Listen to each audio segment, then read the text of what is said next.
All right. So thank you everyone very much for waiting and welcome to IIT Delhi and our second session of the Jam Tour. We just had one in Cambridge and now we are here in New Delhi and we are very excited to be here with you. And yeah, first of all, I would like to say thank you to the BlockSoc Student Society for helping us setting up everything today, especially Monal and Manoj. And I would like them to say a few words to you. Hey all, we are from Blockchain Society IIT Delhi. Usually, we are deeply invested in zero knowledge, infrastructure, layer 2 stuff. And if you want to and we also have periodically sessions and cohorts about all the Web3 stuff. So if you want to join, we have a community, which we will share with you later after the event. And feel free to join us. Thank you. Thank you very much, Manoj. All right, so now I would like to briefly explain how it all started and why we are here today. So about 10 years ago, Dr. Gavin Wood wrote the technical specifications for Ethereum in the Yellow Paper. So almost exactly 10 years after that, he published the Gray Paper, which specifies JAM, Joint Accumulate Machine, a decentralized multi-core / supercomputer open to everyone to deploy on top of it. To make JAM as resilient as possible, we hosted the Gray Paper Tour last year. We went basically all around the world. We were in Tokyo, in Seoul, in Singapore, and Dr. Gavin Wood explained the Gray Paper, different parts of it. And the aim was to attract builders from all around the world to build JAM in different programming languages, to make JAM as resilient as possible. And the Gray Paper Tour, as well as the huge JAM prize, was quite successful. It attracted 35 implementer teams who are building JAM right now. And well, as JAM progresses from paper, the Gray Paper, to running code, we are holding now the JAM Tour and not the Gray Paper Tour anymore. So yeah, Gavin Wood and our team will visit 9 locations in 1 month, aiming to teach you, students, blockchain enthusiasts, globally about this truly first of its kind invention. And we hope that today's session inspires you to build diverse implications on JAM in the future, and hopefully to become a contributor to a community which puts people first. So before I give over to the next speaker, I would just briefly would like to show you a video we filmed just for you. We wanted to show you the people behind the scenes, basically the JAM implementers. I like to build, but I also want to build something that can impact people. I fell in love with the concept of like decentralization, power in the hands of the people. It was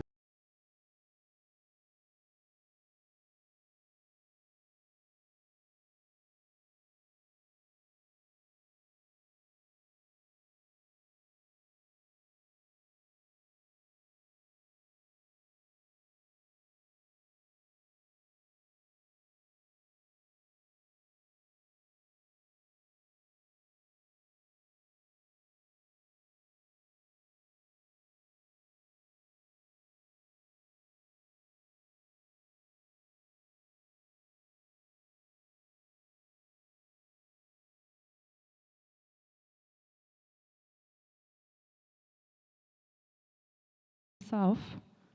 About him.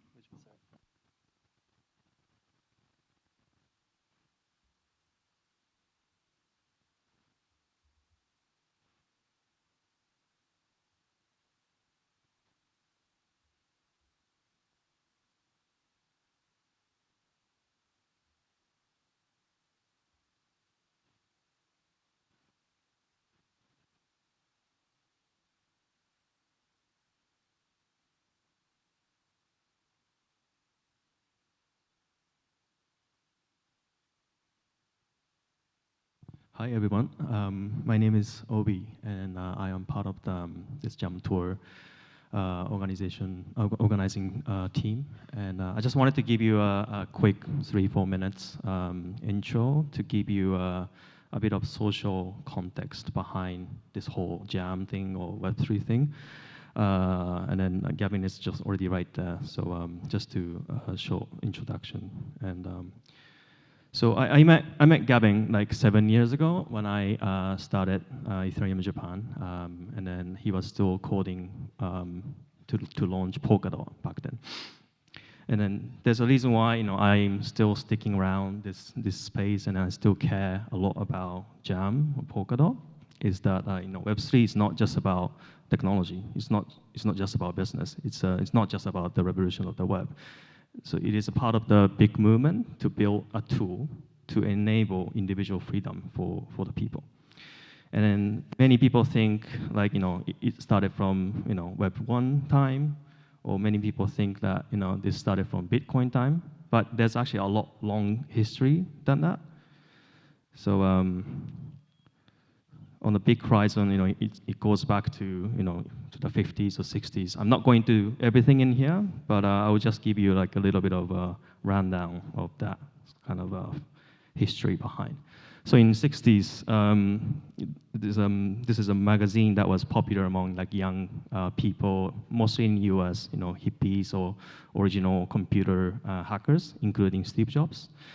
And this is the foreword of this magazine, and then you can already see, the sort of a little bit of burst of idea of like decentralization, bringing the power back to the people, and people like Steve Jobs got really influenced by this.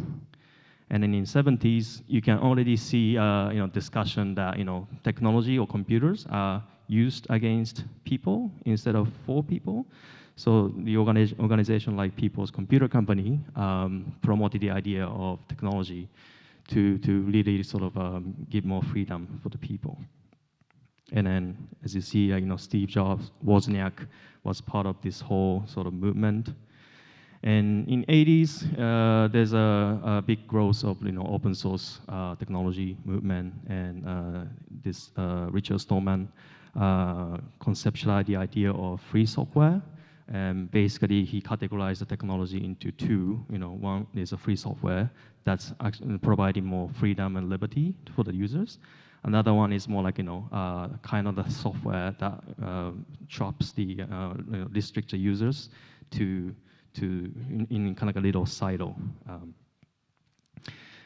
And there's also a thing called hacker ethics was formalized in 80s as well, and you can see the idea of, mentioned about decentralization and stuff.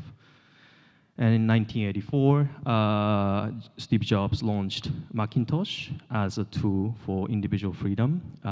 He took embraced the philosophy he admired from the 60s or 70s when he was a teenager. And this is the very famous advertisement, TV advertisement of Macintosh in 1984. You can take a look on YouTube if you're curious.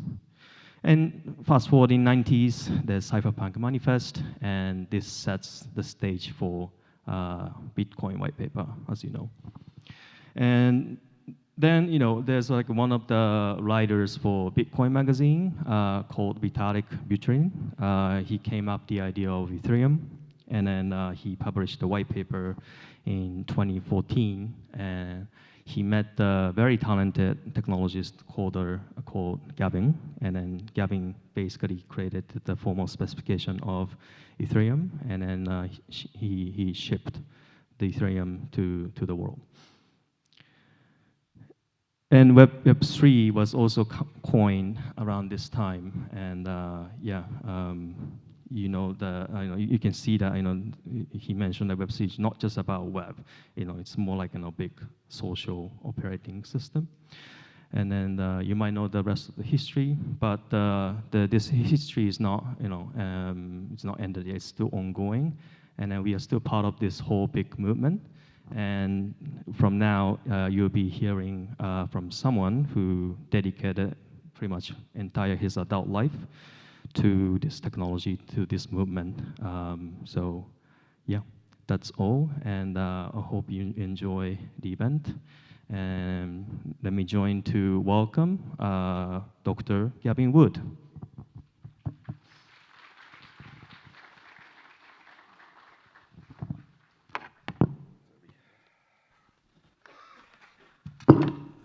Good. Hello. Thanks for coming. I'm just going to set myself up.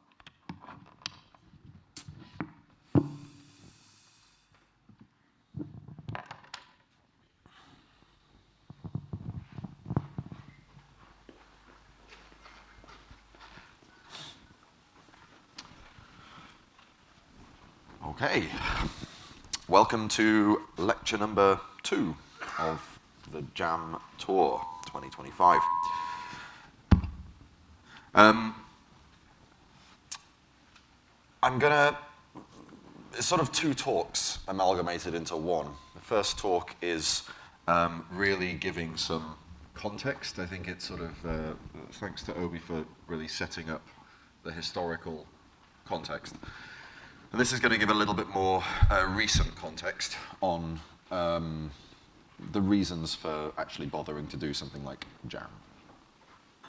And then the second part of the talk is really a deep dive into the Jam protocol without getting too technical and actually looking at the grey paper itself. But by the end of it, I would hope that we have some clear idea about why Jam is different and how Jam works, how Jam works, and what specifically it can provide. Alrighty, so yeah, there's this the blockchain industry is increasingly getting divided, and there is roughly a split now between those projects which are sort of true to Web3 and those projects which are really looking to maximize short-term results and gains, even at the expense of important Web3 properties. I don't want to go too deeply into this, but there are some important elements of the technology that make Web3 different to Web2. And the more we throw away these elements or disregard them or cut corners, the more that it starts to look very much like previous technologies, and the less it really matters for if we want to affect some sort of useful change in the world. There's a bit of confusion sometimes around these terms. I would hope that you're not confused, but as a point of note, Web3 isn't to do with, it's not like DeFi, it's not like NFTs. It's a different way of approaching problems, and a different way of attempting to provide essentially digital services, global digital services. And blockchain is basically how we do it. I mean, to some extent. There are a few other bits, but blockchain is a very core component of it. So Web3 we can look, I think, to some extent as this kind of statement that I came up with a few years back: less trust, more truth. Now, it's a bit of an odd one because you kind of assume that, well, trust is a good thing. It's nice when we can trust, and it's like it can be. It can be a good thing, but the issue is that if we are forced to trust, then this is a bad thing. And there are some parts of within civil society where we are forced to trust.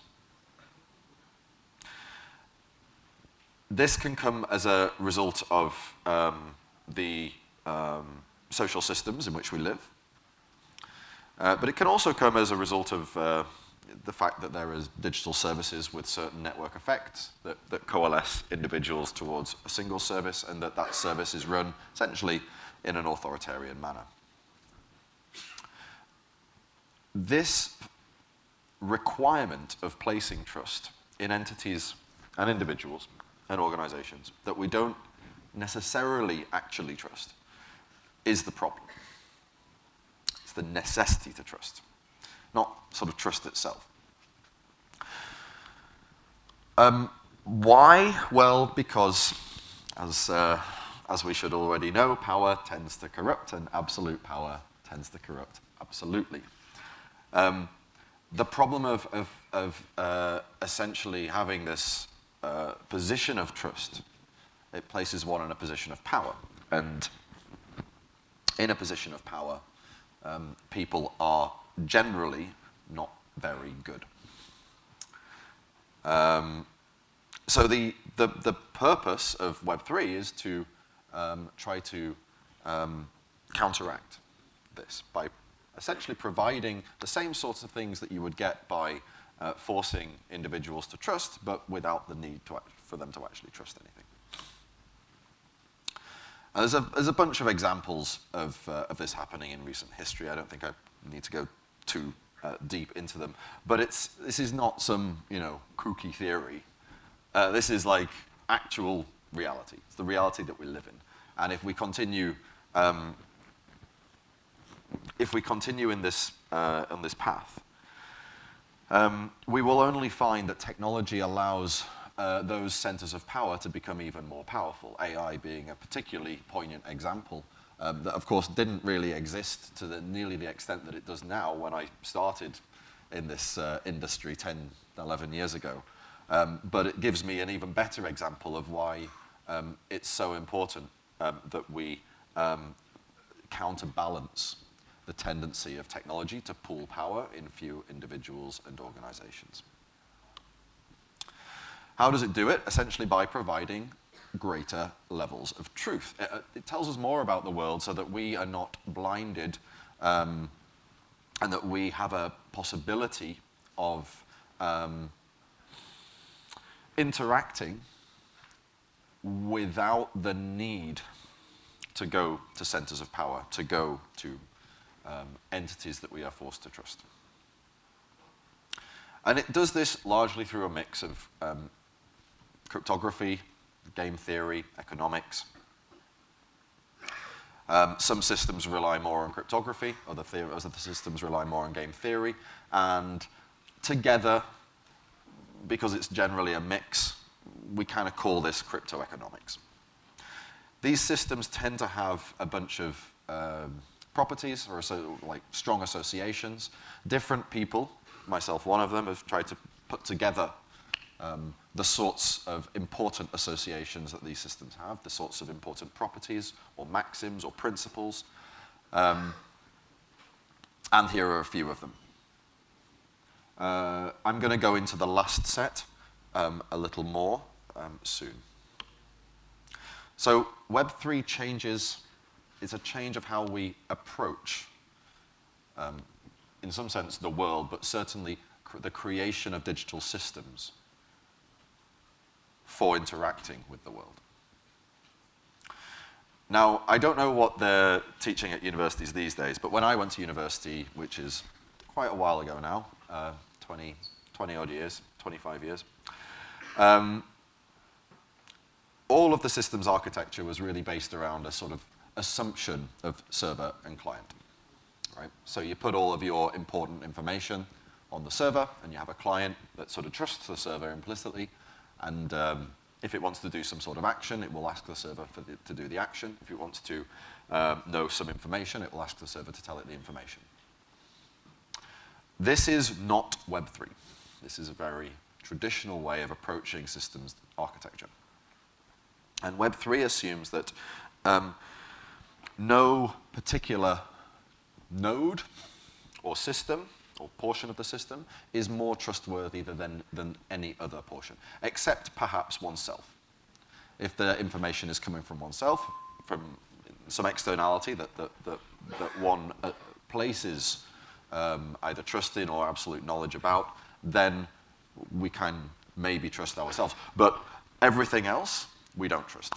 And it doesn't matter if it's run by some large organization or a random individual that we have never met before and are not likely to meet. We have a basis of no trust. and we work forward from first principles. We assume, make some assumptions that, individuals are oftentimes honest, they're generally self-serving, and we attempt to create systems, again, either through cryptography or games, in order to get us an emergent effect which is beneficial to ourselves, beneficial to the world. Essentially, we are attempting to have a service emerge from this mixture of game theory and cryptography. And this approach is, to a large extent, the basis of Web3. So what's blockchain? Well, it's basically just a decentralized computer, right? A decentralized computer. This is an odd concept, because computers are physical things. I'll take questions at the end. Computers are physical things. So to decentralize a physical thing is an oddity. I can't decentralize myself, right? I am very clearly localized wherever it is that I'm standing at. So how do we decentralize a computer? Well, in essence, we create a model of a computer that is manifested virtually by, it turns out, many other physical computers. And this manifestation should be accessible in some way, regardless of where you are, presumably providing you have access to the internet. And that's really what we mean. It's a single computer, but it doesn't exist in any particular place. It is, in essence, a model of a computer, but a model that we can very easily access and interact with.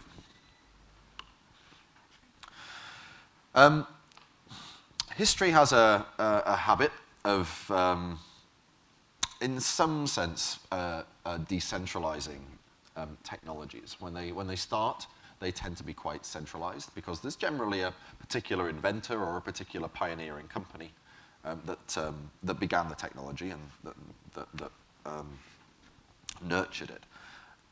But over time, it tends to dilute and move through the rest of society, of business, of the economy, and we end up with a more decentralized system. This is probably how I would say things are going to work with, to some extent, the web. Right? The first step towards Web3 predates Bitcoin, I would argue. I would say it probably is centered around some of the early peer-to-peer internet technologies. BitTorrent would be an interesting example there. There are others. You can sort of trace this back all the way to the beginnings of the internet. But what Bitcoin demonstrated was that it was possible to have a strong economic signaling on the internet without a specific authority behind it. And this was a big deal. Ethereum took the Bitcoin idea and we made it a little more general. We improved the scripting language. We created a means of easily storing and retrieving data on chain, and that's more or less what Ethereum exists, how it exists today. And I'll go into Ethereum a little bit more later. Polkadot took this, and where Ethereum delivered us some sort of kind of single core computer, relatively low power computer, Polkadot really moved it towards a sort of multi-core computer direction. As it stands at the moment, Polkadot is substantially more powerful as a network than Ethereum. I'll go into the numbers in a second. So what's key? I've talked about how Web3 works, what the difference of the approach for solutions are. What's the actual key property that is different? And I would argue that Web3, the key property is that of resilience. It is resilient. It's resilient enough that these systems can exist without a sponsor, without an owner, without a protector. The systems sort of exist in the wild they're self-sovereign. Nobody owns Bitcoin. Nobody owns Ethereum. Nobody owns Polkadot. And the reason that we have resilience is a strange concept. It's one that has many different facets. There are many different ways you can be resilient. And it's important to understand that this is not about being resilient against a specific attack vector, right? In the same way that oftentimes more traditionally architected systems will sort of list the potential malevolent actors, and they'll try and make them secure against attacks that those actors might perform. In Web3, in some sense, resilience even applies to those that create the Web3 system. Yeah? Polkadot must be also resilient to its creator, right?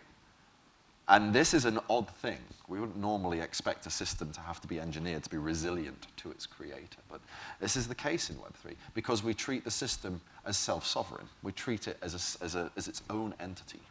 And it must be resilient, therefore, in almost the same way that we think about a biological entity is resilient against the external environment. Okay, so moving on. How do we build a Web3 cloud? How do we build like something that is akin to the kind of Web2 cloud? For a Web3 cloud, we're going to need an awful lot of compute power, an awful lot of storage, an awful lot of bandwidth. And really, the basis of a Web3 cloud would have to be, similar to a Web2 cloud, a server, right?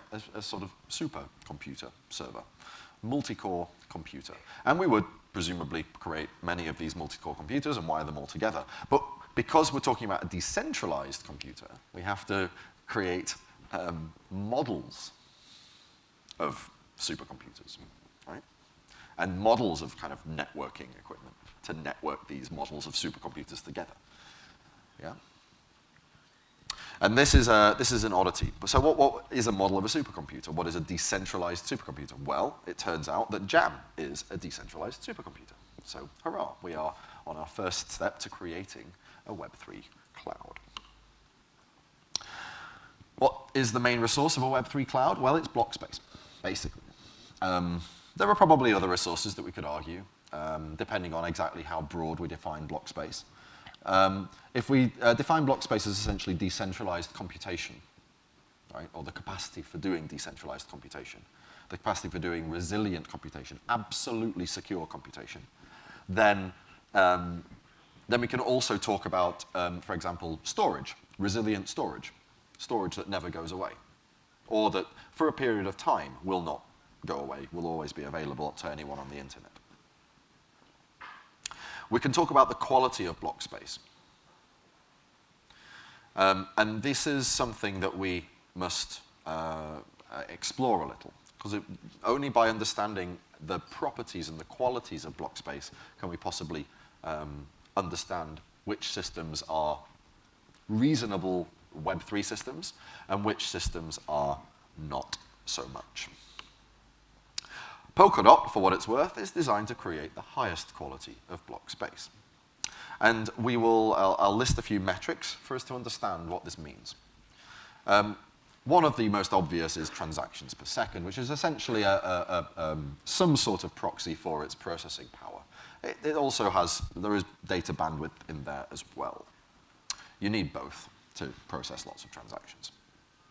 As you can see, Polkadot, this is actually Kusama. It's another instance of Polkadot, of the Polkadot protocol, but a live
decentralization, well, call it a Nakamoto coefficient, essentially the number of these actors that would need to collude for all of the major blockchains.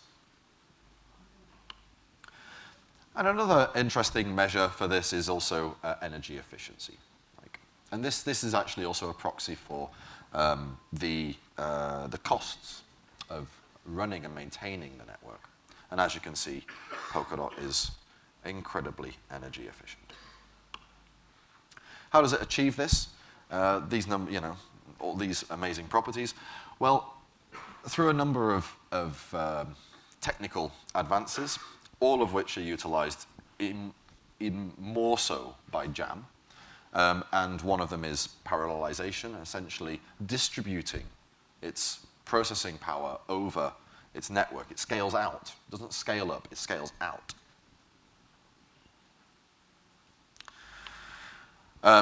Another is by sharing the security amongst different economies, by providing for the possibility of security to be shared by essentially entirely self-sovereign economies.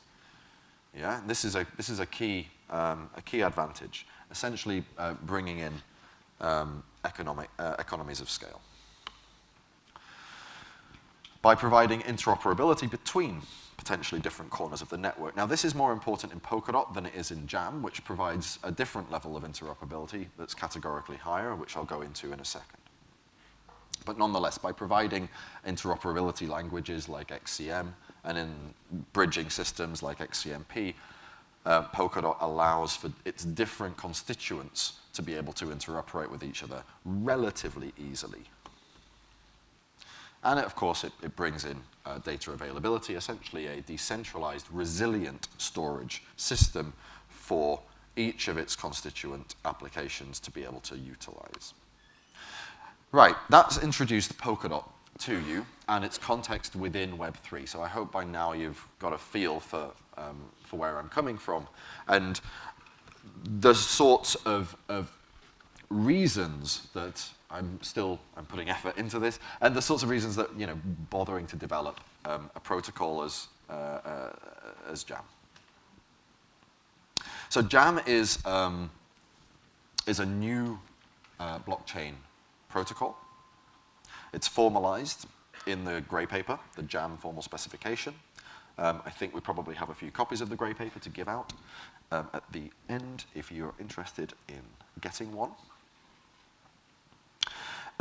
It is highly performant.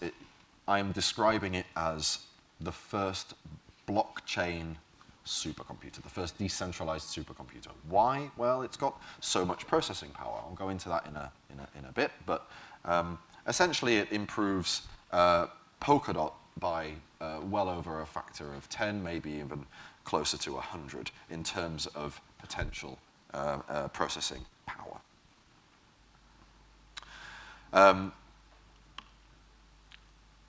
So let's dive a little bit deeper into the principles under which Jam is being developed.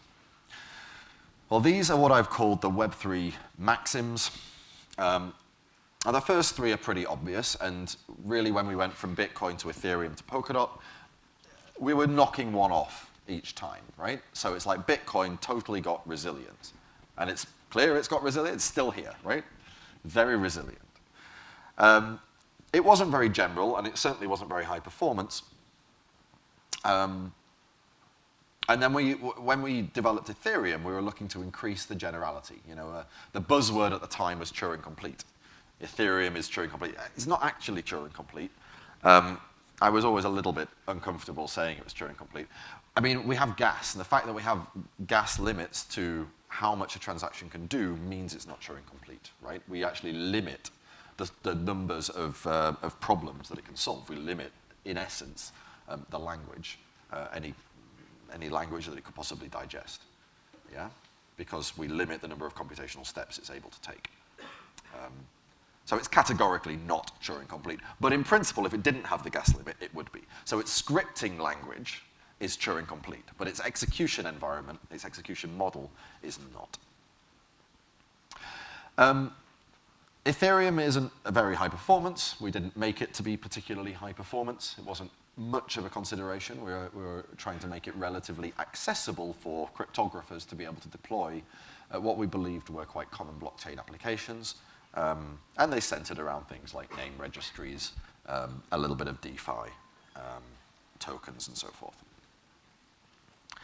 Polkadot tried to keep resilience, tried to keep generality, but also deliver performance, right? And this is a crucial thing, and it really did. Like it is very general. It uses WebAssembly as its scripting language, and because it uses WebAssembly, it can achieve a pretty decent degree of performance. As we've seen in the previous slides, it's highly resilient. It has a lot of economic actors that would need to collude before it would break. And we achieved performance essentially by dividing the space of the state space that Polkadot could process up into what we've called parachains. In essence, sharding, right? We sharded state, and this allowed us to distribute the workload and parallelize the workload, and therefore allowing different sets of validators to simultaneously process different blockchains, different shards, and different economies, in essence. This came at a reduction in coherency. Now, coherency is the odd man out here. It's something that Bitcoin had. Everything is coherent in Bitcoin. Basically, all of the accounts live in the same sort of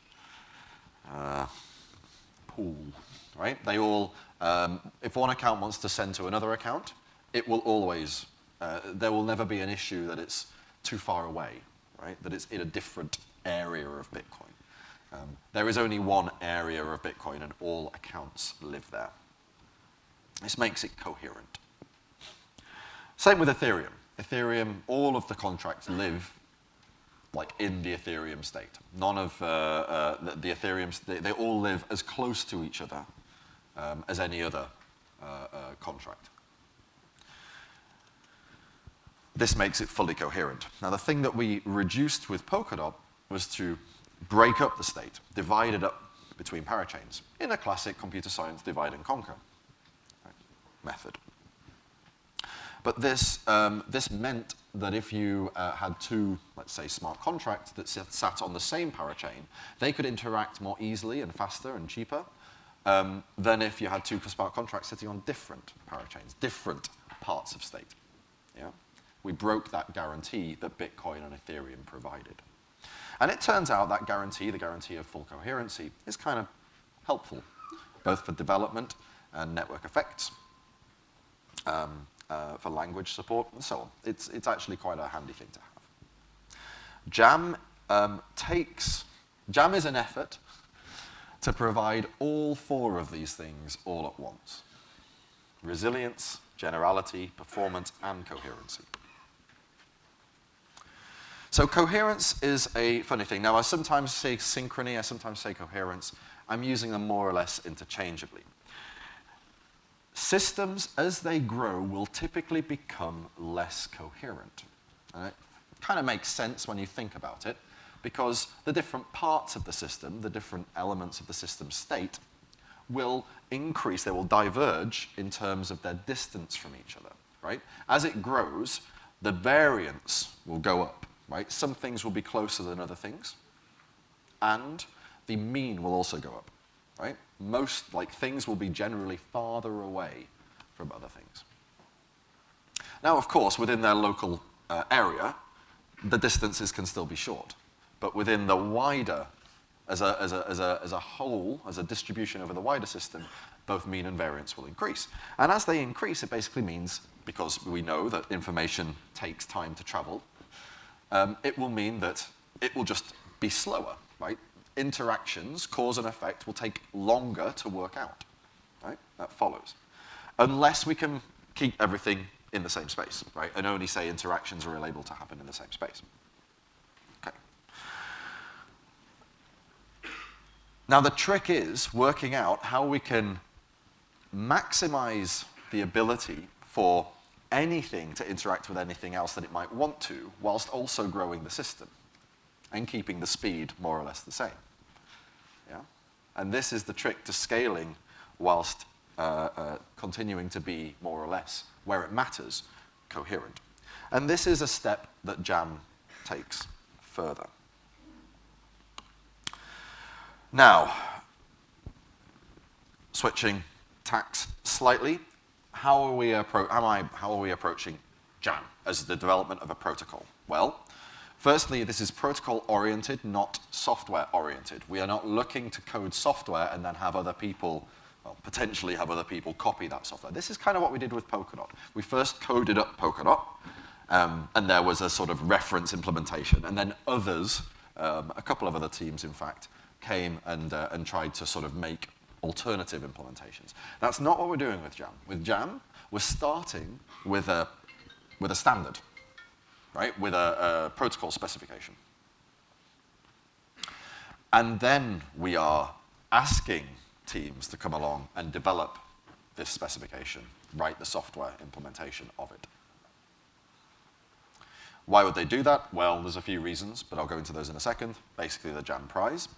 And how do we make sure that, given this isn't a single team developing a single piece of software, we can ensure that it goes as fast as possible, hits its performance targets and so forth? Well, we have a test rig, an experimentation rig, on which we can develop it.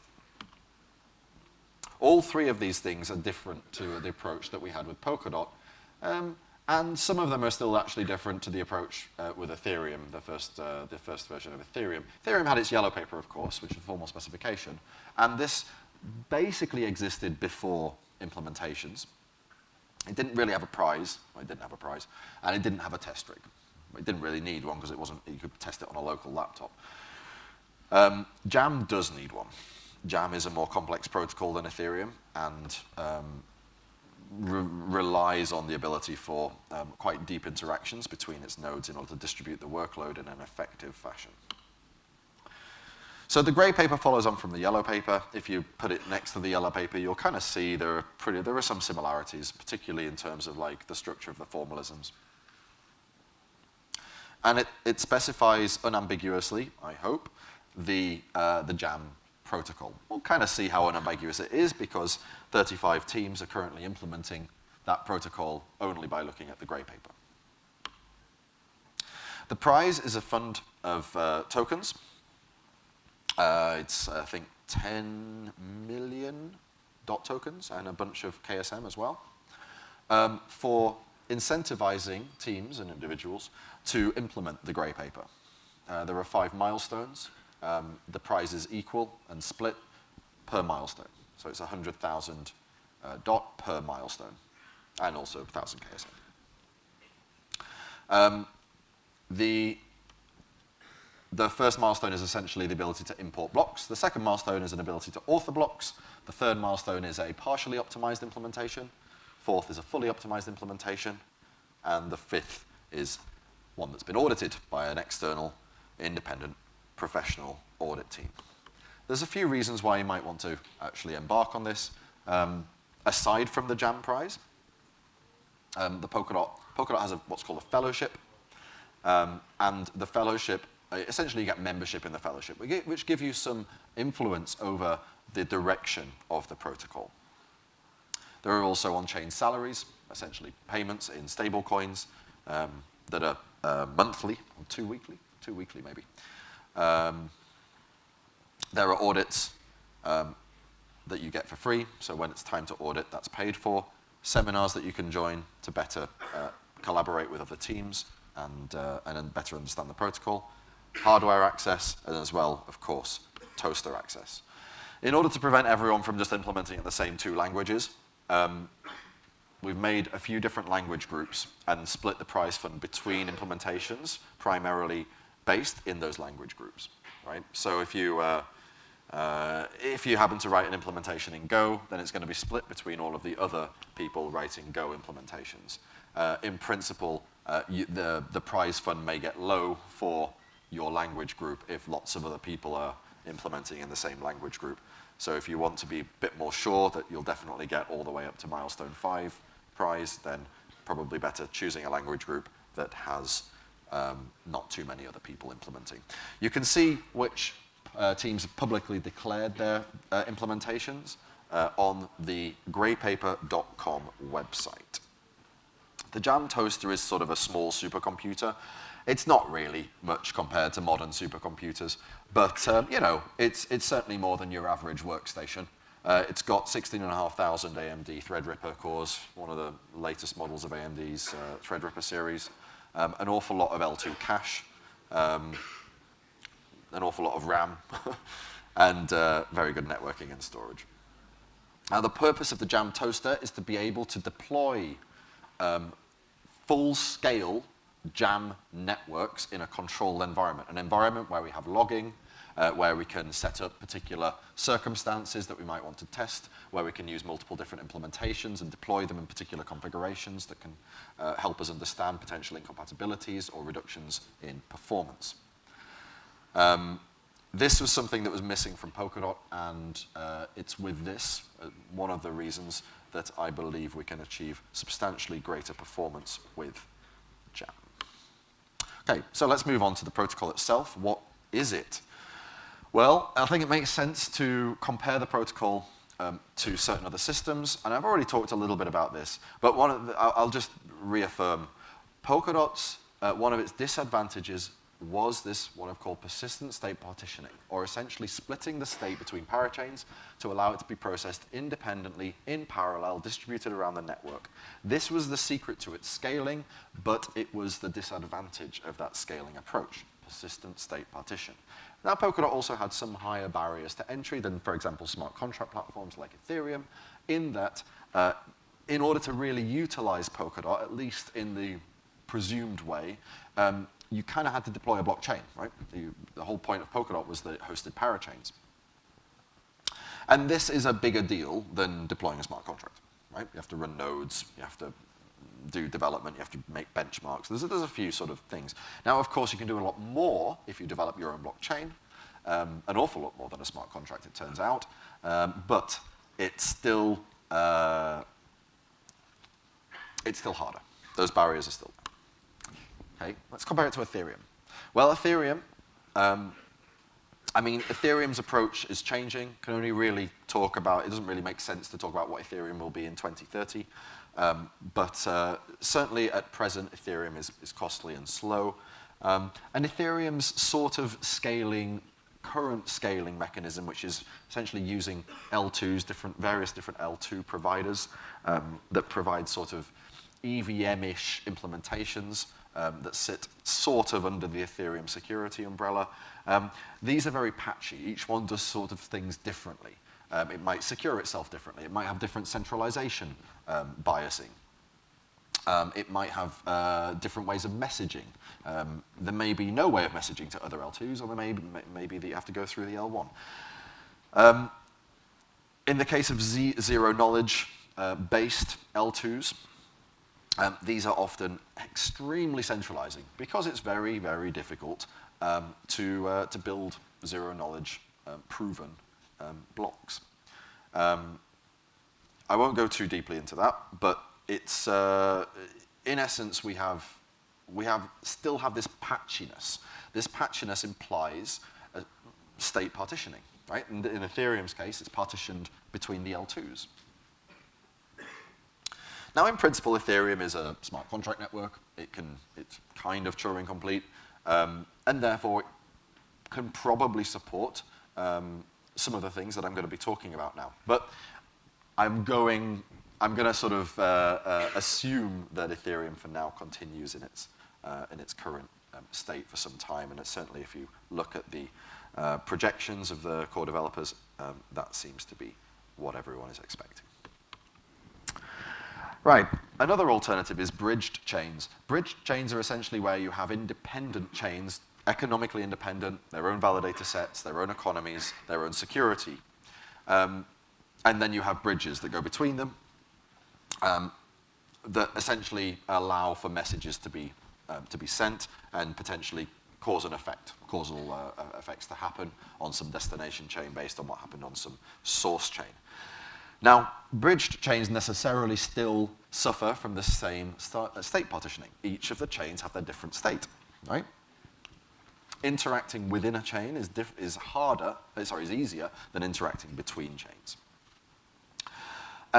It turns out also that bridging is incredibly insecure, and for any given bilateral bridge, the security will be the lowest of the two endpoints, depending on precisely what the cause and effect of the messages can be. There's a way around this, of course. You can basically have the same validator set validate all of the chains. This is incredibly costly because you're multiplying up the amount of work every validator has to do. You're not distributing the workload. One of the reasons that sort of Polkadot is good is because it does distribute the workload, does create shared security, not just cumulative security. Moving on, one of the other ways of sort of scaling is this concept of like scaling up, basically. High performance synchronous chains, I've called it. So this is essentially where you say validators have to be really, really, really powerful and really, really, really well connected.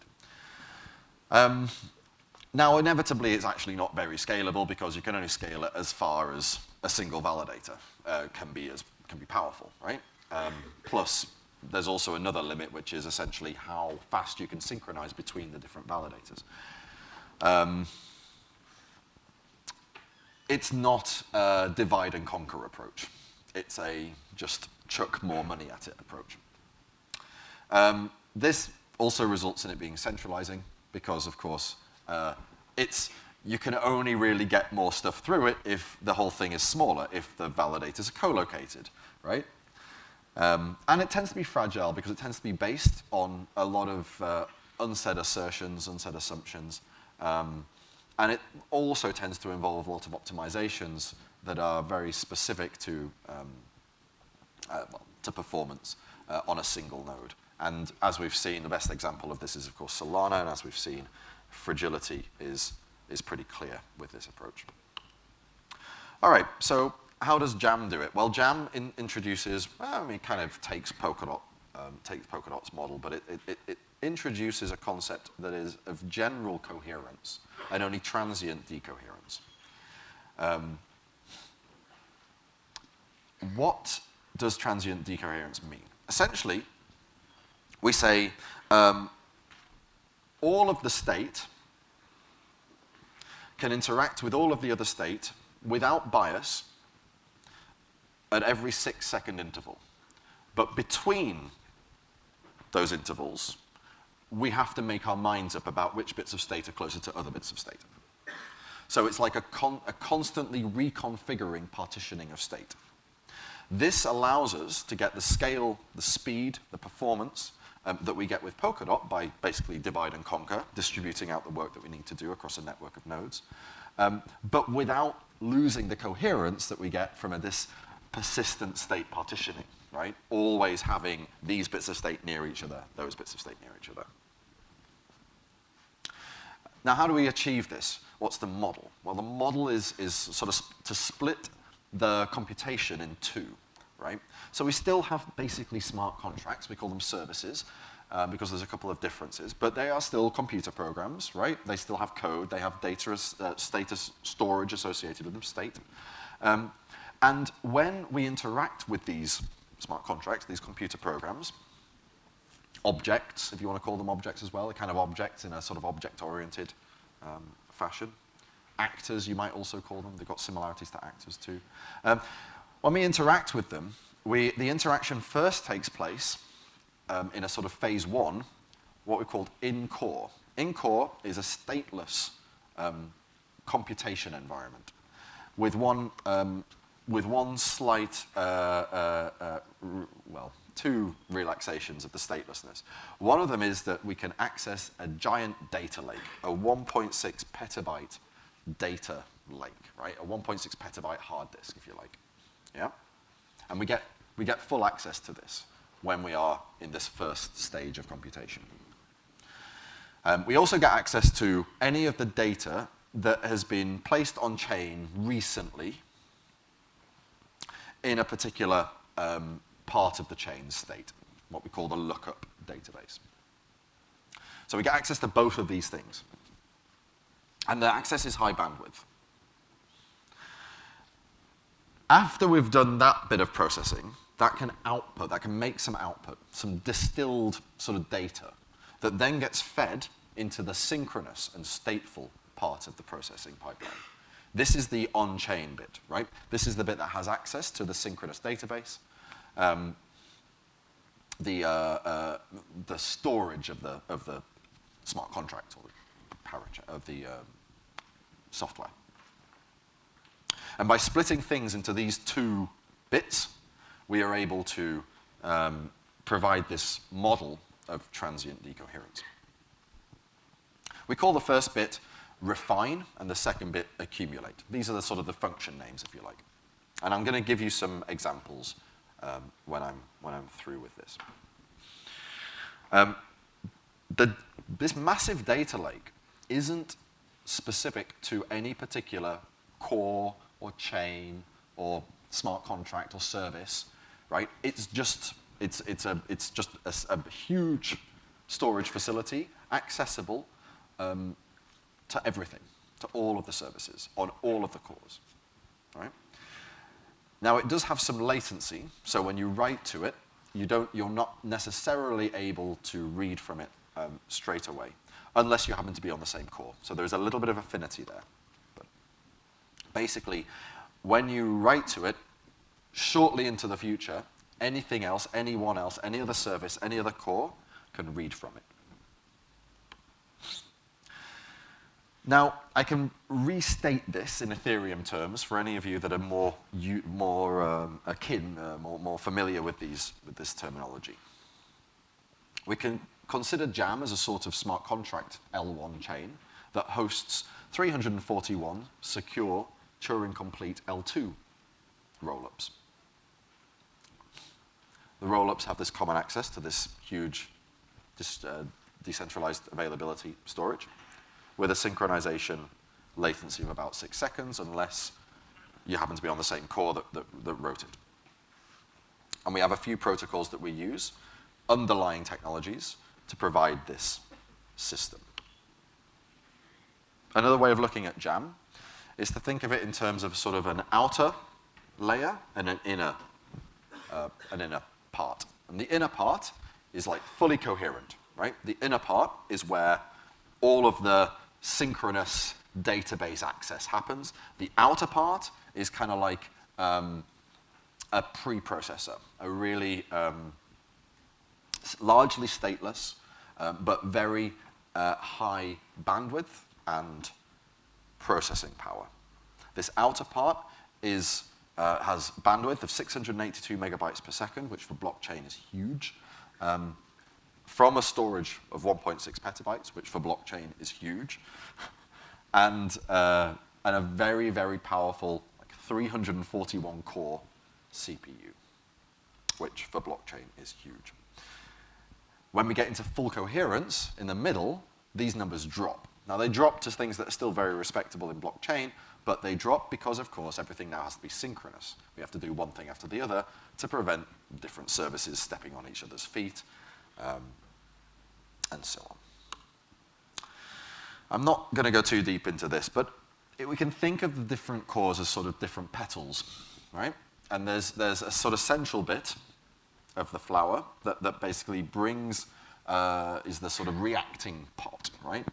The bit that brings all of the different computations together.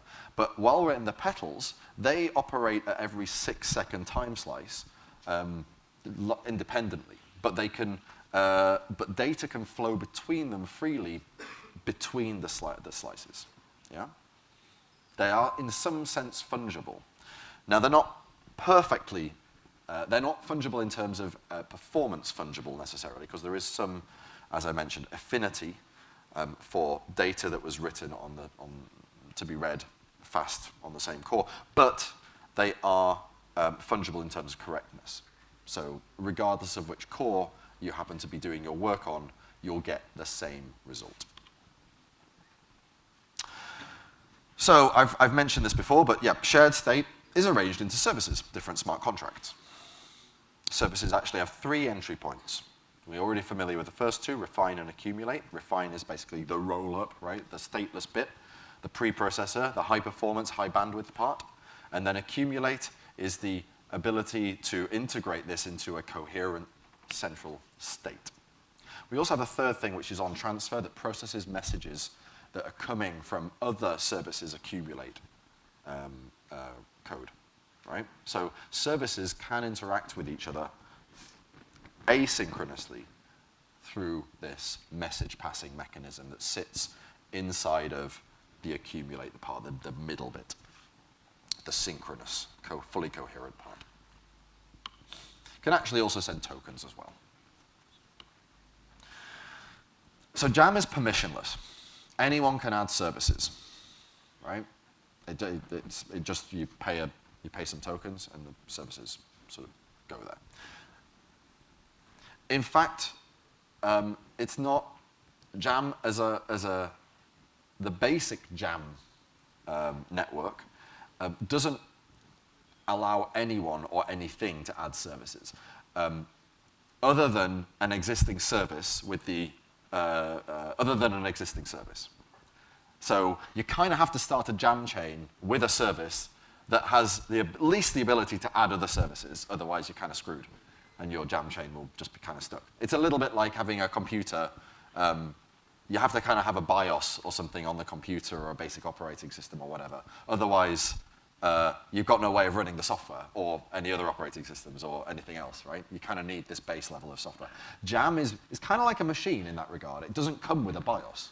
So you kind of have to put your BIOS for Jam, we actually call it the bootstrap service, in the Genesis block manually. And in principle, if you, I don't know, want a different bootstrap service, you want to write your own, you can totally do that. Jam doesn't come with any particular opinion over how services should be created, what logic should need to be called, if a payment needs to be made, under what circumstances, and all the rest of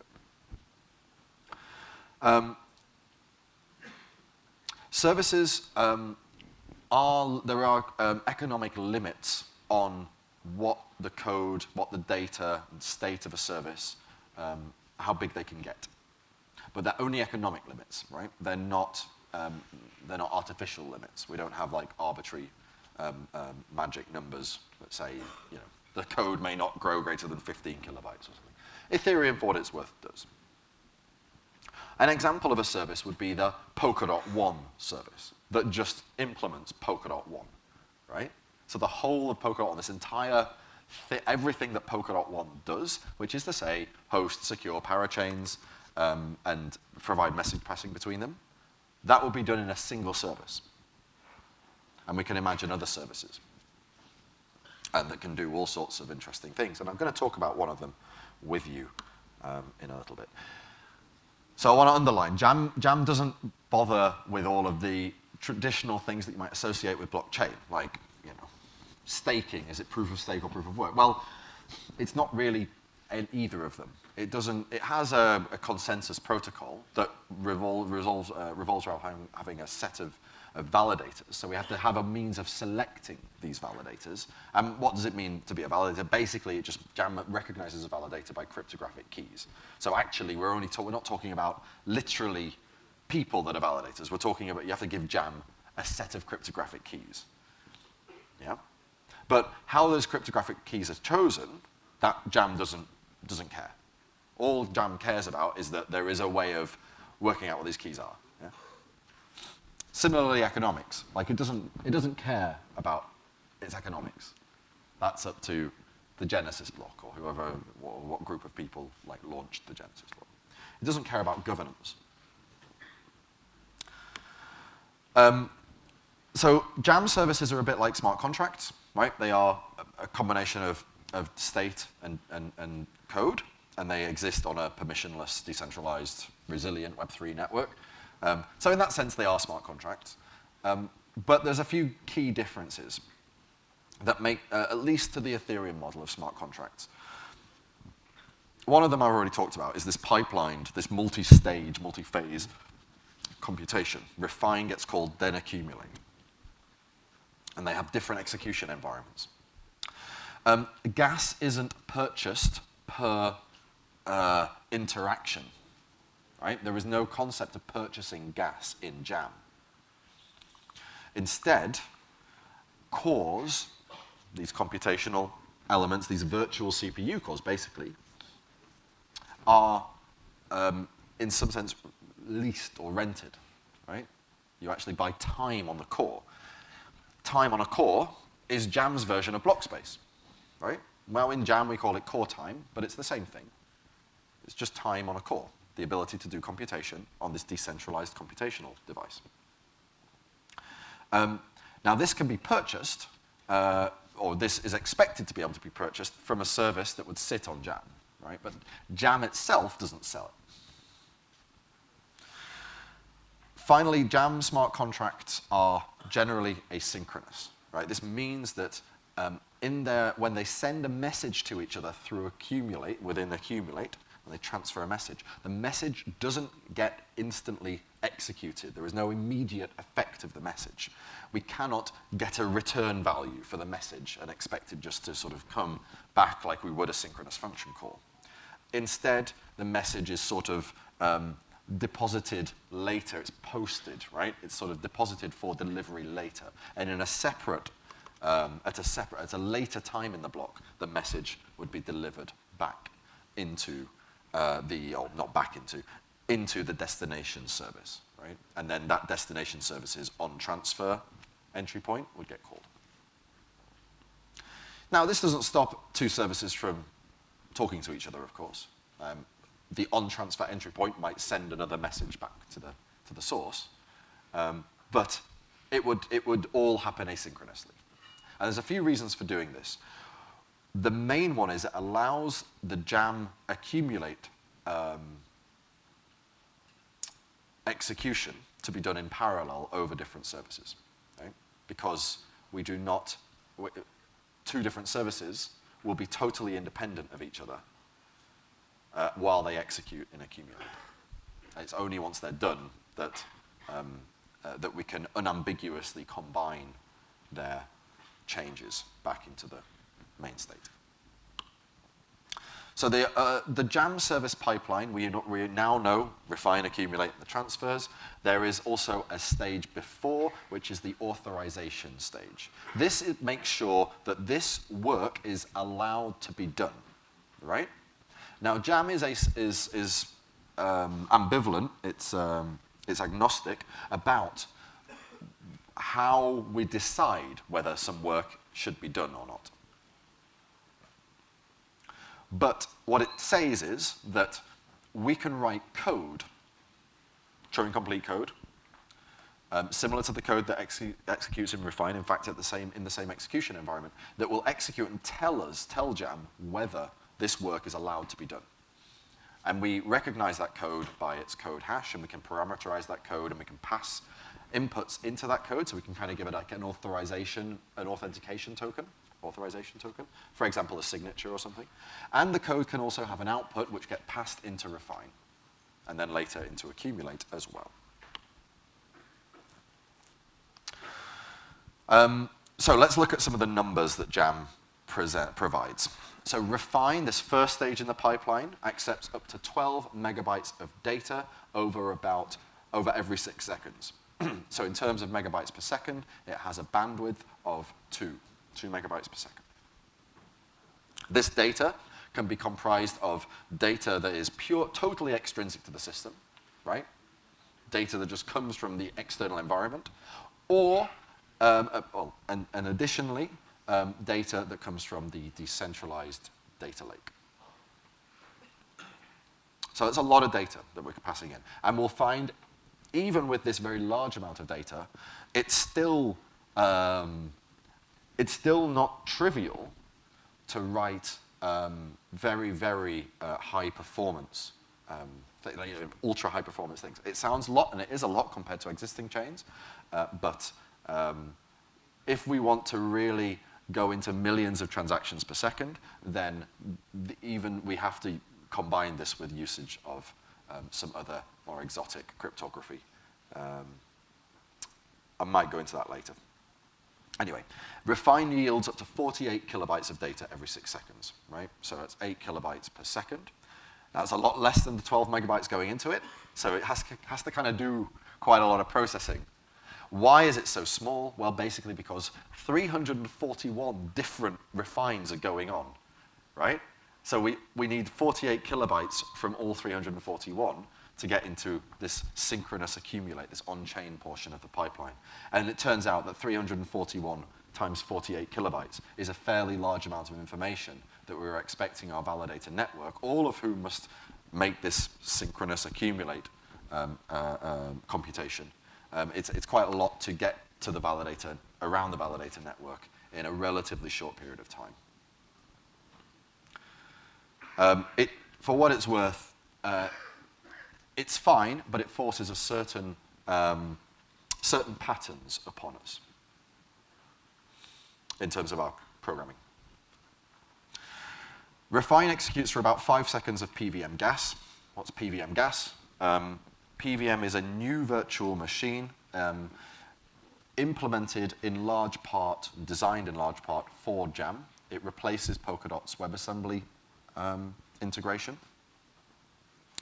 It is dynamically metered, similar to EVM in that regard. So it has a gas counter sort of built in.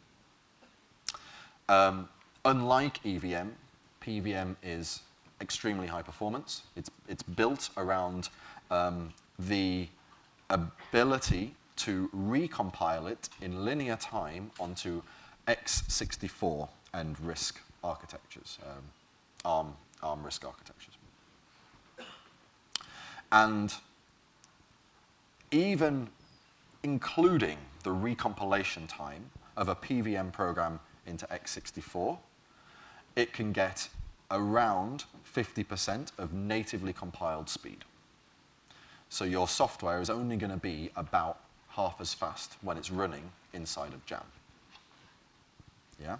And we get, for every 6 seconds, about 5 seconds of PVM gas, which means for every 6 seconds, about between 2 and 2.5 seconds of dynamically metered native x64 execution. Now, this is orders of magnitude greater in terms of processing power than EVM.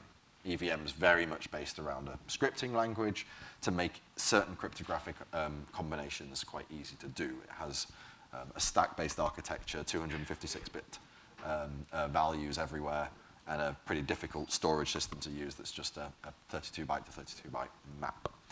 PVM just has a 4 gig. It's actually pretty similar to RISC-V and the RISC-V ISA, right? It has a 4 gig just memory space. Its stack is inside of this memory space, like a normal machine. One of the really cool things you can do with PVM in Refine is create new PVMs, right? You can create new instances of PVMs. We have so much execution time, we can use it to create new virtual machine instances. And because PVM is fully self-contained in this memory, in its sort of 4 gig memory space, like a regular machine, and unlike WebAssembly, we can introduce continuations, right? We can suspend a PVM execution, write out any of its changed memories in principle, and then resume at a later stage in the same block, or if we want, in a different block. And it will just keep going. The program inside, the client program, won't know that it's been stopped. This is a key innovation in Jam, the ability to host continuations in a regularly compilable, targetable machine architecture. Now, PVM sounds pretty exotic. I've never heard of that before. Basically, it's RISC-V. Therefore, basically, when you take, you can take any LLVM language and build it, target it at RISC-V, and then there's a very simple compilation agent or recompilation agent that just translates it from RISC-V into PVM. It's a very simple translation. Much of it is a one-to-one mapping between the instructions. There are some slight differences in some of the instructions that are there essentially to make it much easier and much more optimal to recompile into x64 later. Okay, now there's a few things it can do as well. It can, as I say, it can invoke PVMs. It can get contextual information from within the work package. Work packages are basically the data that is fed into Refine, right? And they comprise of a bunch of work items. Each work item you can think of as a bit of like a transaction, right? It's a bunch of data, and it's associated with a particular service. And it's like you send the data to the service, basically, right? And a work package is just a bunch of these work items. Inside of Refine, you can get all of the information available to all of the other things in Refine. So you can ask it all about the work package, all about anything else, all of the data that's being brought in from the distributed data lake, all of the extrinsic data that's been injected in, everything. Everything has access to everything else. This makes the potential for synchronous composability between services in Refine viable. It becomes a lot easier to do, right? If everything kind of knows about everything else that's happening kind of within this execution blob, it's relatively easy to have causal entanglement or cross-service synchronous composition. Inside of Accumulate, we get much less PVM gas, 10 milliseconds, so we get much less data, much less PVM gas. Again, this is because we're synchronous, right? We're fully coherent, and therefore we have to process everything that's coming out of Refine kind of in order. And if you multiply the 10 milliseconds by the potential 341 Refine outputs, then you get 3.41 seconds, which should just about be doable in our 6-second time window for block execution. There's a trick that we use to make it much more likely that that's fine, which is pipelining. I'll talk about that in a second. Accumulate, as I mentioned, is stateful. Funds can be transferred, messages can be sent and received, or sent. State can be altered. You can read other services state as well. So if you just want to do passive communication between services, that's fine. You can read other state. But you can't read if the two services are executing at the same time or could be executing at the same time, you only get to read the state of the service at the beginning of your execution, even if it's the state of another service, right? You only get to sort of see the state of the world as it was when you started execution. This is necessary, otherwise, of course, we'd have synchronization issues, right? And then, of course, on transfer can process messages by altering the services, its current services state, and potentially reading other services state too. There's a possibility in the future that accumulate and on transfer will end up being the same thing, right? That we just amalgamate the on transfer functionality into accumulate itself, and then you only end up with 2 entry points in a jam service. At the moment, there's 3. There's a little diagram. I don't know if it's very helpful, but basically, you've got the blob on the left, which is the sort of big Refine in-core part with lots and lots of gas and processing power and bandwidth, right? 2 megabytes a second coming in, potentially 2 megabytes a second going out. And you have 341 of these, like very, very high performance computational elements, or in the Ethereum world, rollups. But they're stateless rollups, with the exception of the ability to read from the data lake. And then inside of on the jam chain, we have one execution environment that is there for combining these outputs into a coherent state, making changes to this stored state on chain. And the numbers are accordingly smaller because it's synchronous and it has to work for all 341. In principle, if we find a way of limiting, this number can be increased if we find a way of limiting the number of the same services that can utilize cores. If we have 341 of the same service, then it follows that we can only process each one for 10 milliseconds, because if we assume 3.5 seconds is our limit for execution synchronously, then we can only possibly give each one 10 milliseconds. Just divide that number by 341. If they're different services, we can, in principle, parallelize, right? We could give them twice the amount of time if there's exactly 170 of 2 services, 170 work packages of 2 services coming in. But it's not clear if that's possible to enforce without sort of really reducing Jam's potential utility. Right, I'm not going to go too deeply into this, but essentially we Each of the 341 JAM cores, the 341 work packages that JAM can process every 6 seconds, has an associated pool of authorizers. What's an authorizer? It's a combination of code and a parameterization of the code. What is the code? The code is this is-authorized code. It's basically a bunch of code that returns a Boolean at the end that says it's either allowed or it's not allowed. And it gets fed like a work package and the parameterization and maybe an additional token that's inside of the work package. But it's really just a sort of gate, right? It's either open or it's closed. It's like, yes, this is allowed, this work package can execute on this core, or no, it can't. Now we condense that into a hash commitment, and we stick that inside of a on-chain associated with the core. We don't just have one such commitment on the core, we have a pool of such commitments, of which any is allowed to authorize a work package on a service on a core at any given point. But once it's used, we remove it from the pool. There is a queue associated with the core as well, and the queue is the thing that replenishes the pool. Good. I will explain that perhaps a little bit more later with a demo. For now, I'm going to talk a little bit about one of the things that is personally very exciting to implement with JAM. It's all very well sort of talking about JAM as like, well, it's very, very high performance supercomputer. But what is it? What is the software that we want to actually write to run on the supercomputer? Well, one of the softwares that we want to write is called CorePlay. CorePlay is an actor environment, multi-actor environment, right? So it's like it's a bit like a smart contract environment. And this harkens back to what I was saying at the beginning of the talk about coherency. CorePlay provides a possibility of a essentially coherent actor or smart contract environment that is still elastically scalable over JAM's resources, its computation resources, its cores. Let's rewind a little bit. Why do we add more chains? What does this solve? Why is Ethereum having more L2s? Why does Cosmos think that it solved it by having lots of blockchains? What does more chains solve? Specialization? No.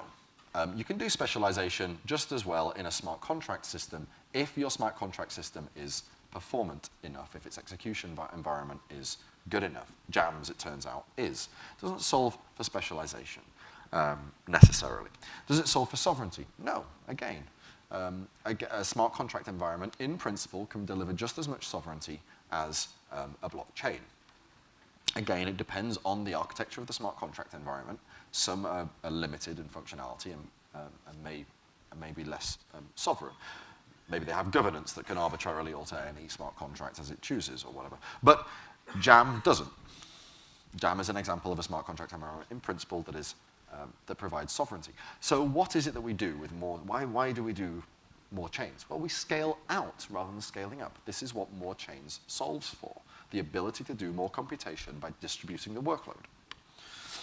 Why? What's the big problem with that? Well, fragmentation. Right? I've mentioned it twice because it's such a big problem. What does the fragmentation, what effect does it have? Well, it limits network effects. That's a big one. Limits the use cases.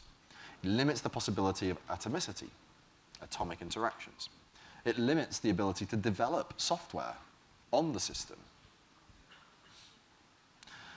And for teams that want to deploy onto a blockchain, it forces them to make a decision without having ideal information. Essentially, they have to commit themselves to some avenue of an ecosystem, right? Without really knowing what that avenue will provide for them down the line.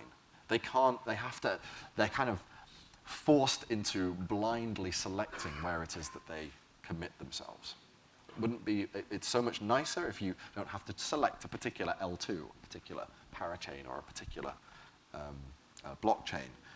It would be so much nicer if you could just deploy to the whole thing and allow it to move fluidly, freely around the ecosystem as it needs to interact with different parts of it, and as the economies for interacting become clearer and one assumes more valuable.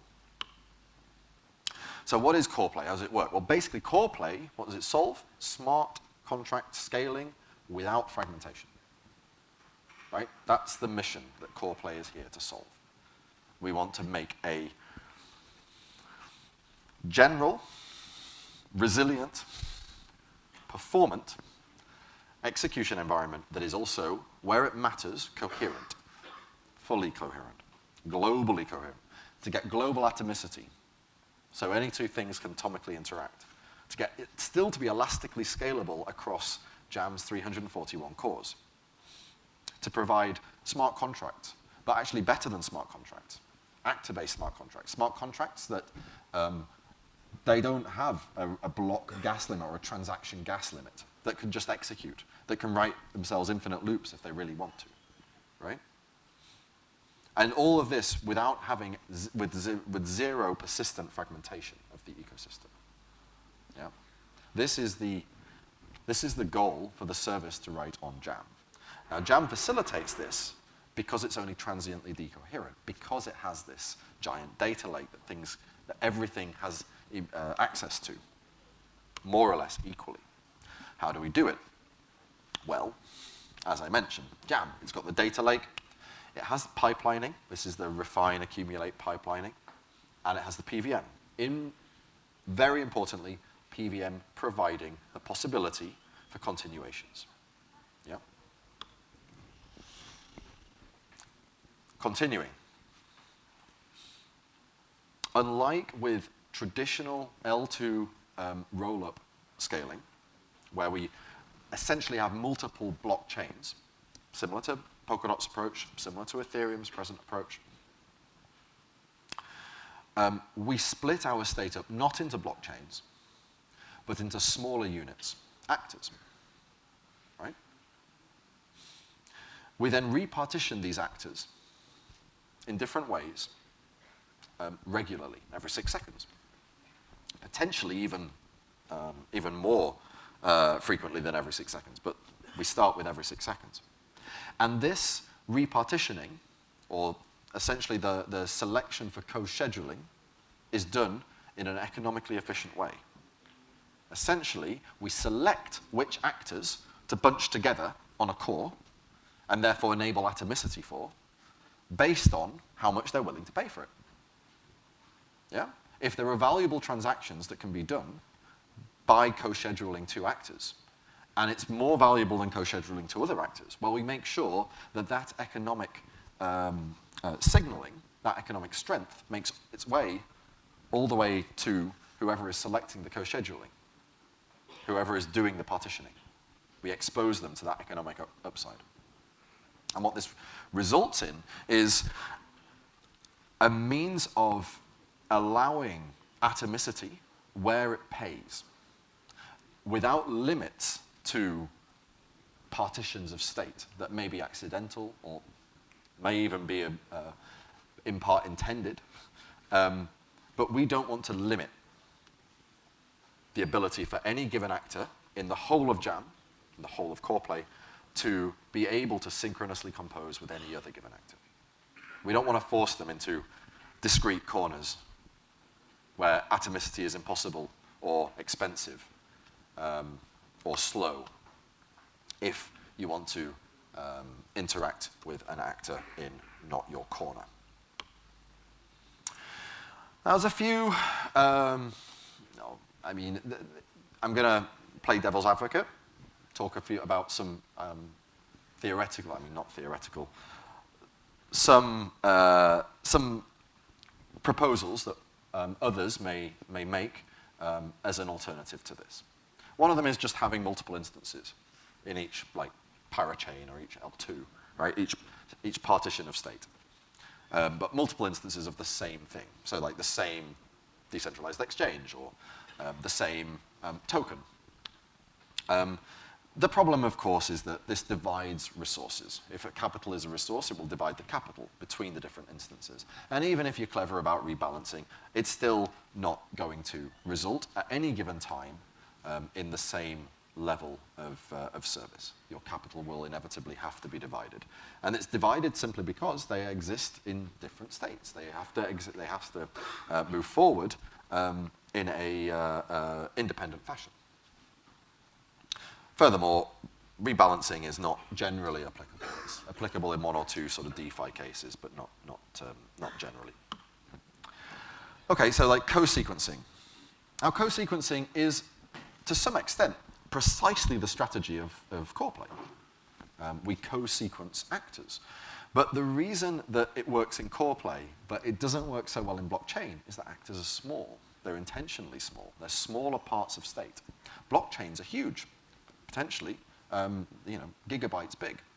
If we co-sequence two blockchains, it requires an awful lot of resources. If we co-sequence hundreds of blockchains, it requires massive supercomputers, total centralization. Furthermore, by co-sequencing a blockchain and therefore entangling the effects, we create a problem. We have to make sure that the effects are played out on either all of the entangled blockchains or none of them. We have to ensure not only that we think they're played out, but that they will finally be played out, that in any given future, they will always be played out amongst all participants. This is difficult. And in essence, it's an n-squared problem, because every participant chain must themselves check that every other participant chain has indeed committed its effects and will finalize the effects. And they should not commit their own effects until they can be certain, right? If we multiply this up for hundreds of chains, which is what we would need to do in order to match Jam's capacities, we create a very difficult problem indeed. Intent solvers can also, there's potential conversations to have about how intent solvers could help solve a similar sort of problem. Problem with intent solvers, to a large extent, is it's not a general solution.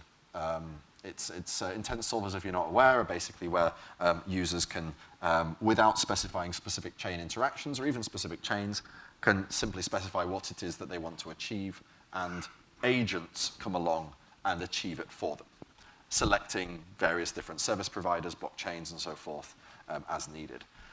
Those agents, of course, have to be trained on precisely how to interpret the thing that the user wants to achieve in terms of the utilization of various different chains and the concatenation of those utilizations. This is essentially a sort of order n-squared problem, because you have two different possibilities. You have the different tasks that it is that the user wants to achieve, like the different things that they want to achieve, and you have the different providers. And you have to kind of have all task provider combinations in order to get the optimum result. It's not a general solution, because you have to basically write all of these agents on the basis of each possible task the user wants to do. If they want to do something very particular to a smart contract that isn't really a general task, then it's not going to be particularly well supported, or even supported at all, through an intent solver. And the big problem is it doesn't allow composition. We want our actors, our smart contracts, to be able to actually compose with each other directly. Right? We may not have a user, and this becomes a kind of an issue. Right? One thing that I haven't mentioned too much in Jam is ZK, and ZK is a bit of a hot topic, has been a hot topic for a while now. Why don't we use ZK? I get asked this occasionally. Basically because the crypto-economic solutions, particularly ELVES, the Web3 Foundry Research Team's crypto-economic solution, the way that Polkadot works and the way that Jam will work, is far superior in terms of the cost and performance profile to a ZK scaling solution. ZK scaling solutions at present are very, very expensive or slow, depending on how much hardware you're willing to use. Our last modeling, which admittedly is a few months out of date now, got it to about 2 million times more expensive than Jam, right? Than Jam's ELVES system. So 2 million times. It's about, it's about 65 million times more expensive to generate a proof of some particular computation compared to actually just executing it directly inside of PVM using our PVM recompiler. In ELVS, and therefore JAM, we tend to re-execute things about 30 times. So that's where the 2 million comes from. It's like JAM needs to be about 30 times more than a regular execution run, whereas ZK techniques tend to be about 65 million times more costly than a regular execution run. That will come down in the future, almost certainly, and probably by some orders of magnitude. It would need to come down by many orders of magnitude before it became a sensible direction to go in. And ZK will, at least for the foreseeable future, result in substantial centralization, because the economics of ZK, unless you're willing to basically introduce maybe a 10 or 100x cost increase, they favor winner takes all, and this results in a pretty hefty centralization bias. And we already see this in play when we look at some of the ZK solutions providers out there. Good. That's the main part of the talk. I'm happy to give a demo if there is time. Is there time? Oh, I'm looking. Yeah? Yeah? Okay, good. Now, this is a... here we are. Parity, the company, my company, is making an implementation of JAM called PokerJam. And our implementation is more or less complete, particularly with regards to all of the stuff that I've really been talking about. And I have a little REPL environment here with which I can show you, demonstrate some stuff. So I'm going to start the REPL environment. And hopefully it isn't, I've been hacking on it today, so it may, I'm going to excuse myself already if it's a bit broken. I don't think it is broken. Now, this, as I mentioned in the talk, JAM doesn't do anything sort of on it, so it doesn't have any immediate user services. I couldn't use JAM if I didn't have some pre-existing service already in the Genesis block. It turns out I do. I have what I've called the Bootstrap service in the Genesis block. I can have a look at the Bootstrap service. It's at it's at service index 0. And we can see here it's got like quite a large balance. It's got the Bootstrap code. Now, what am I going to do with it? We can also see, for what it's worth, the block number of the chain at just here. That 0 means that we're at the Genesis block. If I want to extend the chain, I can. I just call extend, and it will author a block, and I'll be at block 1. First thing I'm going to do is deploy a test service. I believe I can do this with... I'm actually going to start writing stuff that I don't know definitely works, but I'm going to hope it is. So test service, I can bring in the code. It understands test between the triangle brackets to mean the test code, and that's already sort of built in to the system. Then I think I have to give it the minimum gas, which I'm just going to leave as zeros. What else do I need to give it? Something else. Yes, the balance that it's going to start with. Give it a bunch. And some transfer memo for that first balance, which I'm going to leave as empty. And there we go. So it's as you can see, it's doing this authorization process. It's checking to make sure that the authorization for using this core is in place. It is. At the moment, we're just using a null authorizer. I can show you what the null authorizer looks like in terms of code.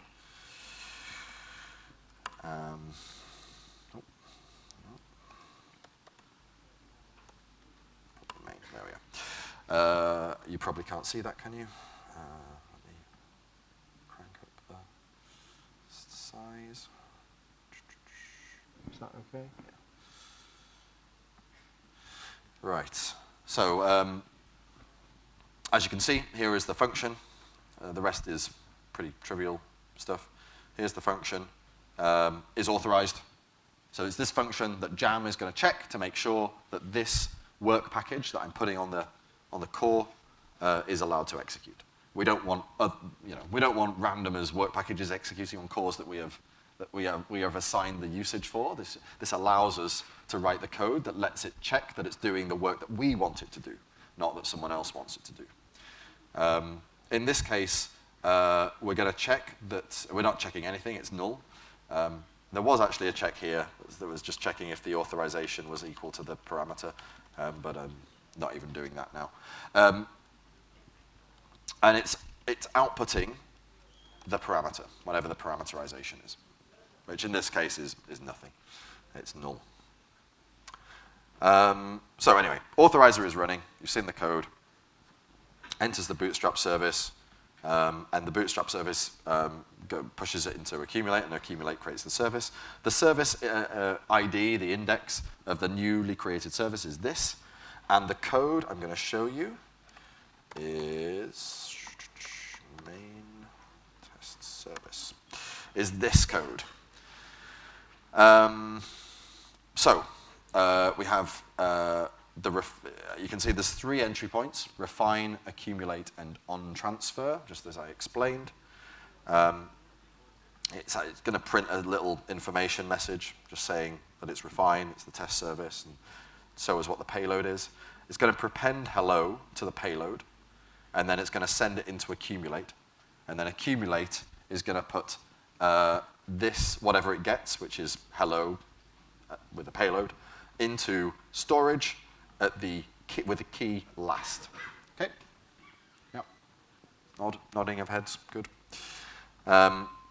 So it should be obvious what should happen, right? I'm going to send a message into the service, refine, and it should end up in storage under the key last with hello prepended to it. Let's see if we can make it happen. So we're going to start by making a work package. By making a work item, we need to tell it where the work item, the service that the work item is concerning. So we copy that thing in. And we need to give it some payload. The payload will give it as new Delhi. And there we go. We've got one pending work item. We haven't made the work package yet. We've just told it, we're giving it a work item that's going to be put in it. Now I use the guarantee command to basically turn that work item, put it into a work package, add a bunch of extra metadata that is needed, and send it off to the chain and guarantee that it's correct. And there we go. It looks like it's done something sensible. You can see that it's got a message here. This is refining the test service. It's got some sort of payload in there, length 9, which seems to correspond well to this. And then it's made its way into accumulate. So let's have a look. So we can read a service's state storage with the read command. We have to tell it which service. Oh, not that. We need this one. And we have to tell it where in the storage the service's state to look. And we remember the key was last, wasn't it? And there we go. Hello, New Delhi. So just demonstrating that the execution flow through refine into accumulate, data is passed. We can also do a transfer. As you can see, there's the on transfer entry point has basically just makes a message and sticks it in storage. Under last TX, the message just describes what the transfer is. I will now use the boot strap service, not to create a service, but to initiate a transfer. Now we need to tell it where the transfer is going to. We need to tell it the amount, I think. Let me just check, actually. I think it's the amount, but it could be the... yeah, it's the amount, then the gas limit, and then, so the amount will say 42, the gas limit will give it plenty of gas, and the memo will say money for nothing.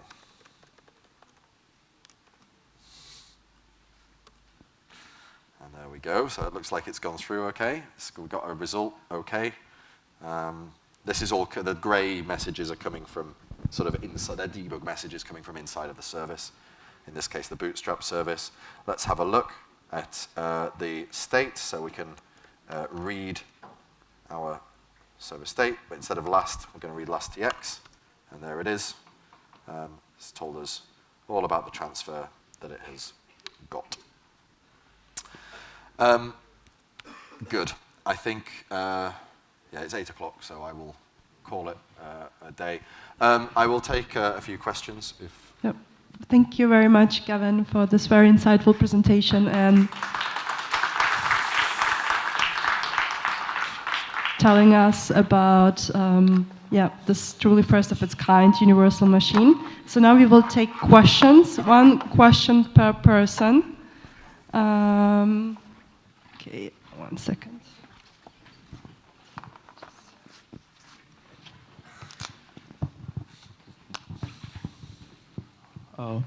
Hi, Gavin. I'm Tushar from True Network. Hi. While I was watching you talk about this fully coherent layer, and then there is transient decoherence. So currently, Polkadot requires collators who are collecting the transactions and sending it to the chain. But in the new system, I think they might not be required, right? They can just register as a service, and then this transient layer could actually do the collation part, like you were showing in the demo, maybe. Yeah, it will depend a little on how the service is written. If it's a service like the Polkadot One service, then you would probably, all of your data is going to be extrinsic, and you will need a network of nodes, or maybe just one, but you'll need someone to provide that data into the service and prove that it's the correct data, that it corresponds to previous data written by the service. But that's only if it's sort of using its own sort of domain-specific data structures that you would need to use extrinsic data for. If it's using the distributed data lake, which is the sort of native data structure of Jam, then indeed you would be able to write, or the user could in principle directly write work packages that basically just pull or tell the Jam validators to pull data out of the data lake. Yeah, but that will solve also that collators currently maybe if a collator lost today the state that they are having, since Polkadot does not have the full state, but in the data lake system they will have, so it will again ensure that even if the team stops running the node, collator node, they'll still be able to access their funds and maybe do transactions and more security on the terms. That's right. So the data lake, there is a limit to the data lake. It's not, just, it doesn't just grow infinitely, of course. It can't. Data is kept around for 28 days. After 28 days, it's flushed from the data lake.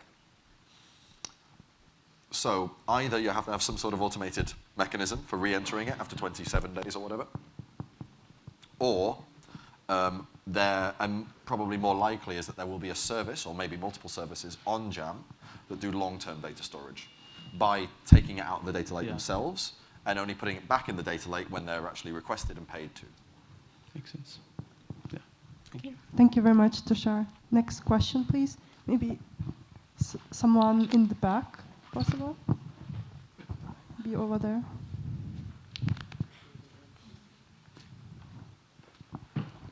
Hey, I am Ayush from, I am a developer. So my question is regarding CorePlay. So I want to ask, like, the CorePlay is an application over Jam, or it's an inherent part of the Jam itself? No, it's an app. It's a service that would sit on Jam. So it is separate to the Jam protocol. You can look at the Jam protocol as the sort of base layer, as the sort of virtual machine. Like it's a decentralized supercomputer, right? So it's like actually a sort of computer that exists on the internet, and then, but it's really just virtual silicon. It doesn't do very much by itself. It's there to provide a model for doing this highly distributable, high-performance execution. CorePlay would be a service that sits on Jam and an according decentralized set of nodes, almost certainly, that would provide a sort of operating system layer, or like that sort of the layer with which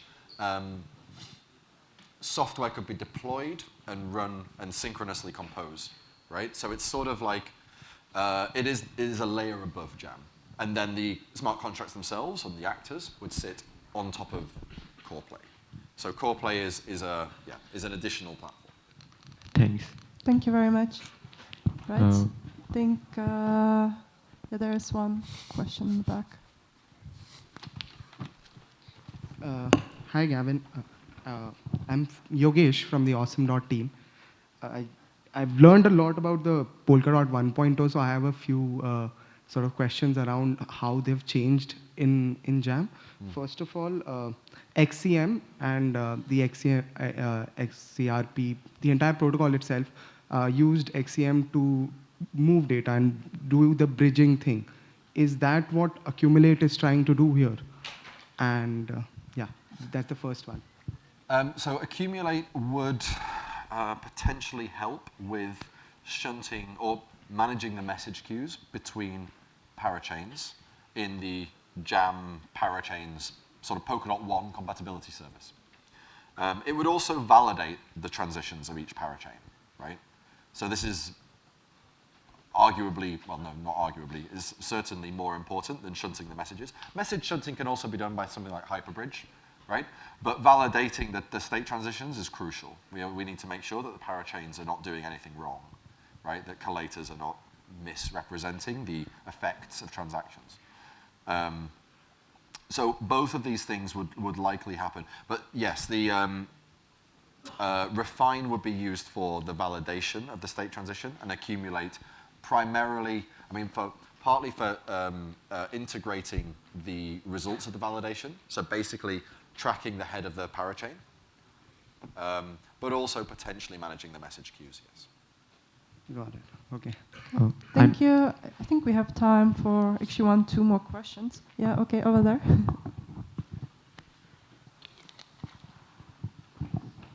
Hi. So I have 2 questions. I mean, I'll Only be one, violating. please. One is technical question and the other is non-technical question. You were talking about pipeline computation. Can you describe a little bit like how it is different from a smart contract? So that is question number 1. Second one is like, because you're talking about Jam, so in future, like you'll be spinning off a new company from Polkadot, or it will be the same? I'll answer the first question. Yeah, pipeline computation. There's a few points where we pipeline. One of them that I've already mentioned is the multi-stage refine accumulate.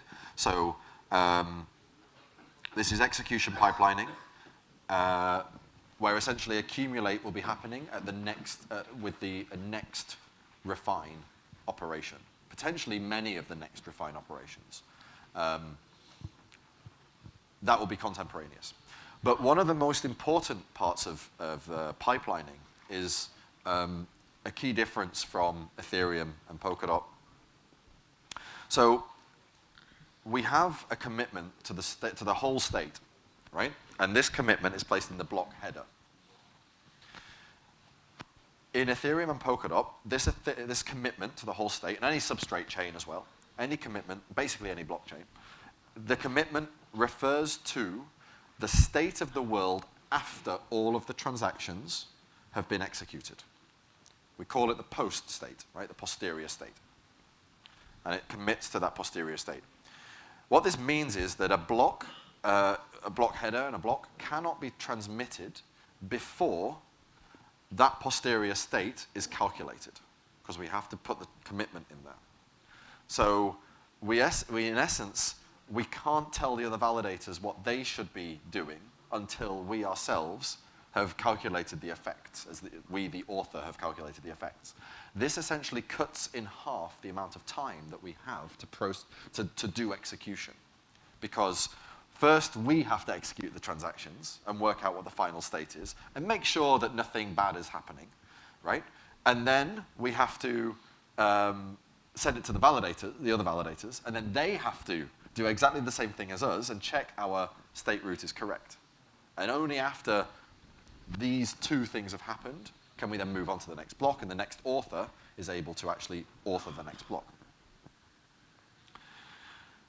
If we instead, as Jam does, only put the prior state root into the header, then it means that we can construct the block and only make sure that the block is valid up until we start running transactions. Basically, we make sure we do the minimum necessary computation before we send the block out and distribute it to the other validators. Now, this requires us to make running the transactions infallible, right? Running the extrinsic data. Whatever extrinsic data we put in, that now needs to be infallible. Like, actually calculating the effects of everything for the final state root, that now needs to be infallible. So we can't do it from the very beginning of the block, but we can do it from the point at which it becomes infallible. And it turns out that we've optimized that with Jam to make sure that that happens after a very short period of time. This now means that the author and all of the other validators can execute the block, the same block, at more or less the same time. There'll be a little bit the author will get a little bit of a head start because they've already done this first little bit of computation to the point of infallibility, and then you've also got the transmit time to get it to the other validators. But that's, again, relatively small compared to the amount of work that we would be doing in the rest of the block. In our case, I mentioned this accumulate thing, right? 10 milliseconds for 341 cores, so 3.5 seconds more or less. Well, we've made that infallible. Like the actual computation that is done, that's infallible. And therefore, before we begin this 3.5 seconds of computation, we can fire off the block to all the other validators and allow them to start doing their computation on the block. This means that we can basically double the time that we give to accumulate. Thank you very much, Kevin. Then I think one more question. Sure. Or do you want to do more? I can do one more. Okay. One last question here in the front. Hi, Gavin. You got your turn finally. I'm Tejas, a CS student. I wanted to ask, like, in modern C++, memory safe features have been added.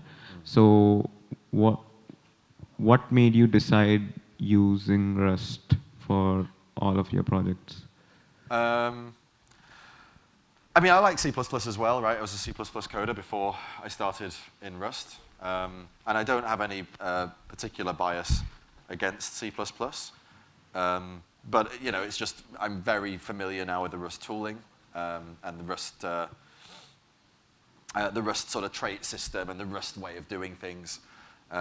So I'm not like desperate to go back into, you know, I mean, C++, lots of functionality, right? You can kind of code things more or less as you want, but the infrastructure is a bit creaky. It's like, you know, there's umpteen different build systems, and if you happen to be using the wrong one different to some prerequisite that you need, then you kind of, it's a bit of a fat, like, I don't know. There's a lot of stuff that I was not especially happy about within the C++ world that I think Rust has, does a lot better.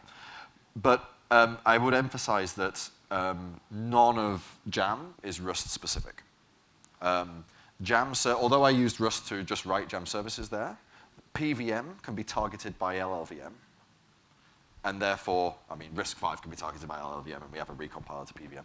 And therefore, you can write C++ services in C++ totally fine, no problem. You can write them in C if you want. You can write them in whatever language, as long as it compiles down to a code without runtime, then you can write it in whatever language you want.